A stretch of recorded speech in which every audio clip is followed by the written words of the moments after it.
ஓ, இந்த பேப்பர் பாருங்களேன். இந்த பேப்பர்ல என்ன தெரியுது? ஓகே, இது ஒன்றும் தப்பான எதுவும் இல்லையா? ஓகே, இந்த பேப்பர்ல இருக்கிறது எல்லாமே பாத்தீங்கன்னா நம்மளுடைய திருஞான சம்பந்தர் அவர் வந்து ஒரு பதிகம் பாடியிருக்காரு. அதுதான் அங்கம் பூம்பாவை அவங்கள உயிர்ப்பித்த பதிகம் இது. சரிங்களா? இதை வந்து கபாலீஸ்வரர் கோயில்ல வந்து இந்த நோட்டீஸை வந்து கொடுத்துட்டு இருந்தாங்க எல்லாரும், சிவனடியார்கள் எல்லாருமே. அப்ப வந்து என்னன்னா, இது வந்து வேற எங்கேயும் கொடுக்கலங்க, எந்த சர்ச்லயும் கொடுக்கல, எந்த அக்கா வந்து கொடுத்துட்டு இருக்காங்க. அப்ப வந்து திடீர்னு ஒருத்தர் வந்து பாத்தீங்கன்னா இந்த நோட்டீஸை வாங்கி அவங்க தலையில போய் அடிச்சு அவங்கள வந்து ஒரு மாதிரி வந்து மதமாற்றம் பண்றியா அப்படின்னு சொல்லி இது பண்ணு. இது வந்து பொய் கிடையாதுங்க, இது உண்மையா நிகழ்ந்த சம்பவம். அந்த இடத்துல நானும் இருந்தேன். ஓகே, அதனாலதான் இந்த வீடியோ வந்து முக்கியமா போடணும்னு போடுறேன். அப்ப வந்து அடிச்சுட்டு போயிட்டாரு. ஓகே, அந்த அக்கா வந்து செம அப்படியே மனசெல்லாம் அப்படியே கண்ணெல்லாம் கலங்கிட்டு என்ன பண்ணாங்க, உடனே வந்துட்டு அவரை பிடிச்சி பொல்லாருன்னு ஒரு அடிச்சுட்டாங்க. சரியா? அடிச்சுட்டு என்ன தைரியம் இருந்தா பொம்பளை மேல நீ கை வைப்பேன் அப்படின்னு சொல்லிட்டு கத்திட்டு அடிச்சுட்டாங்க. உடனே இந்த செக்யூரிட்டி எல்லாம் இருப்பாங்க இல்லையா, அவங்க எல்லாம் வந்து அவங்கள வந்து அவரை வந்து காப்பாத்துறதுக்காக தடுத்து நிப்பாட்டி அப்படியெல்லாம் பண்ணிட்டு இருந்தாங்க. போட்டாங்க பாருங்க ஒரு போடு, அந்த செக்யூரிட்டி மூஞ்சிலே இருந்து வச்சாங்க. சரியா?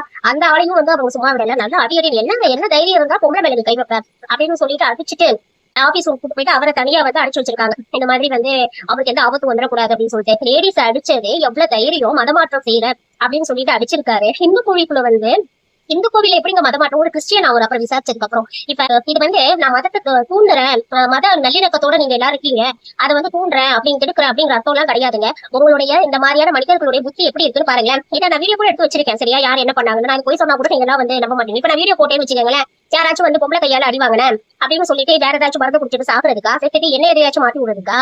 அதனால அடுத்து உங்க வாழ்க்கையை கெடுக்கிறது உங்களை மாதிரி வந்து என்னுடைய நோக்கம் கிடையாது. புரியுதா? வீடியோ எடுத்து உடனே வந்து யூடியூப்ல போட்டு லாபம் சம்பாதிக்கணும் அப்படிங்கிற அவசியமும் எனக்கு கிடையாது.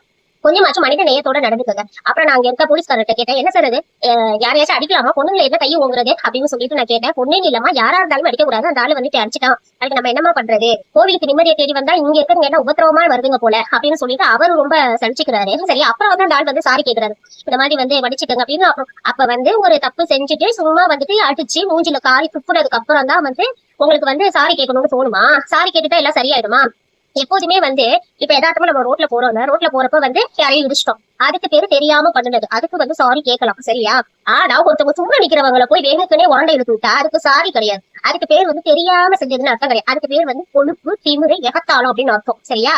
அதுக்கு எப்படி சாரி கேக்குறீங்க? அப்ப நாங்க நாலு வந்து உங்களை போட்டு தள்ளிட்டு நாலு வந்து சிறப்பு கழட்டி எடுத்து அடிச்சுட்டு சாரின்னு சொன்னா ஒத்துப்பீங்களா? இந்த மாதிரி எல்லாம் பண்ணிட்டு அது என்ன மதம் மதம்னு சொல்லிட்டு எல்லா மதமும் ஒண்ணுதான், நீங்க எல்லாம் சாமி கும்பிட லட்சணம் இதுதான்.